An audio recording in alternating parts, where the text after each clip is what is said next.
Hi friends, நம்ம பாண்டியன் சோசியலில் இன்றைக்கி என்ன நடக்குது அப்படின்னு பார்க்க போகிறோம். ஸோ பார்த்தீங்கன்னா நம்ம செந்திலுக்கு பயங்கரம் இப்போ ரொம்ப மாறிட்டார். ஏன்னா வேலைக்கு போகும் அந்த திமுறெல்லாம் பயங்கரமாக காட்டிகிட்டு இருக்காரு செந்தில்.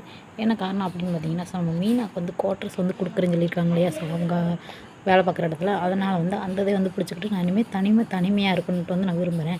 நீ என் கூட வந்துரு, அப்படின்னா தான் நம்ம சந்தோஷமாக இருக்க முடியும், வைக்க முடியும் அப்படின்ற மாதிரி மீனாவையும் மைண்ட் வாய்ஸ் பண்ணுறாங்க நம்ம செந்தில்.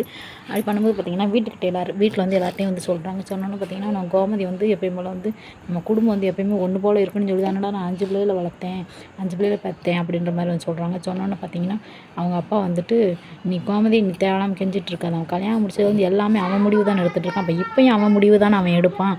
அப்போ நீ எதுக்கு அவனை தடுத்துக்கிட்டு இருக்க, எல்லாமே அவன் இஷ்டப்படி அவன் ஆடட்டும் வைக்கட்டும் அப்படின்ற மாதிரி சொல்கிறாங்க.